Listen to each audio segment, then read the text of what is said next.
Imagine for a second, what if the sacred text you thought you knew actually had a secret, hidden meaning? A meaning so profound that once you understood it, you were freed from all religious rules.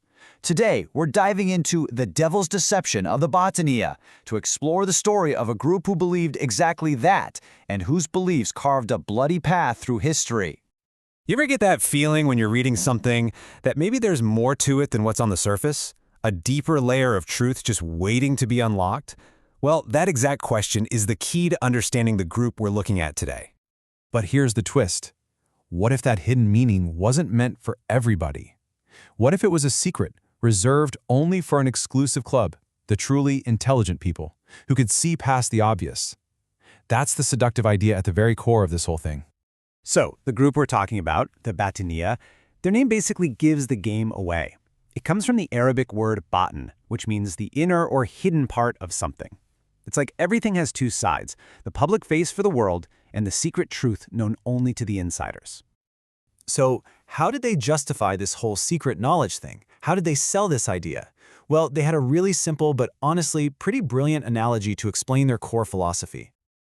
Okay, so picture a walnut. That's how they explained it. They said religious texts are just like that. The hard outer shell that you see, that's the literal meaning. The obvious rules and stories that everyone follows. But the real prize, the actual food inside, the kernel, well, that's the hidden, true meaning. And guess what? Only they had the secret to cracking it open. So in their view, you basically had two groups of people. You had the ignorant masses who were totally content to just look at the pretty shell. But then you had the intelligent few, the insiders who knew the shell was just a container. They knew the real value, the real truth was hidden inside, and only they could get to it. And this is where it gets really radical. Because once you're in on the secret, once you've tasted that kernel of truth, why would you need the shell anymore? All those religious laws, the daily prayers, the rituals, that's for the outsiders, for the unenlightened. But you're initiated. You are now free. You're beyond the rules. Now, a philosophy that basically tells you the rules don't apply to you is, well, it's a pretty dangerous idea. So how did this play out in the real world? In this next part, we're going to see how this secret idea exploded into a political and military force that literally shook the foundations of the Islamic world. Things got ugly, fast. One of the most extreme offshoots of the Bataniya, a group called the Garamita, took this philosophy to its absolute limit. Their actions were, to put it mildly, horrific. We're talking about slaughtering pilgrims, demolishing mosques, burning holy books, and even launching a direct attack on the Kaaba, the most sacred site in Islam.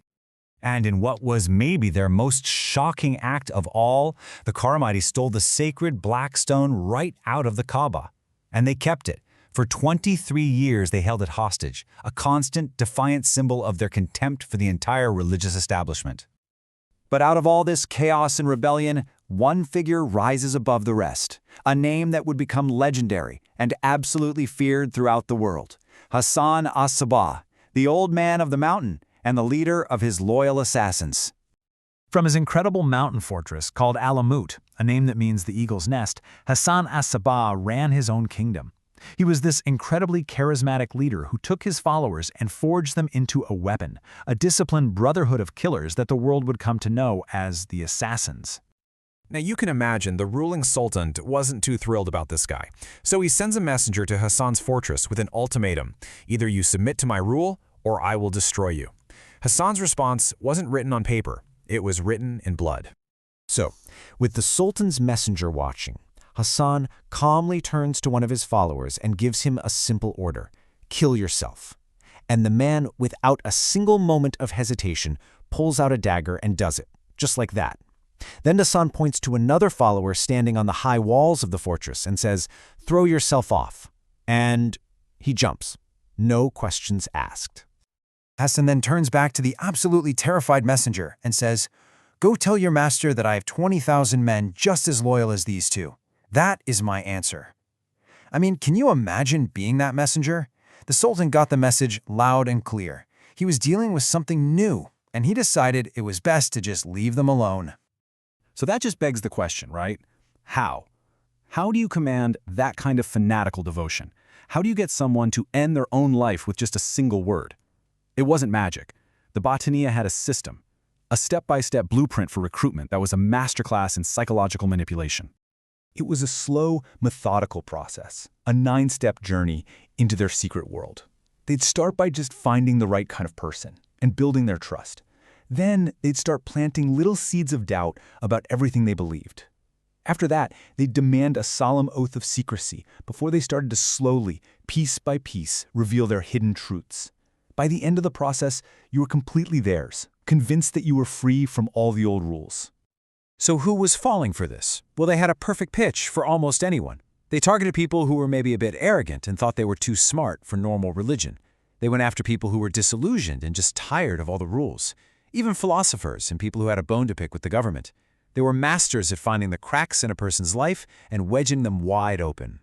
So when you take a step back and look at the whole picture, you see this really clear and frankly pretty scary progression. It all starts with just a secret idea, this promise of a hidden truth. But that idea grows into a political force, and eventually that force gets turned into a deadly weapon. The story of the Batiniya is a really powerful cautionary tale about where ideas can lead. And it all leaves us with this one final, chilling question.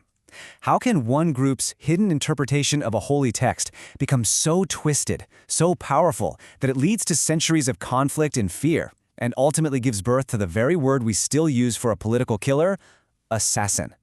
It's a testament to the power of belief, and a stark warning about what can happen when you surrender your own mind to a single absolute truth.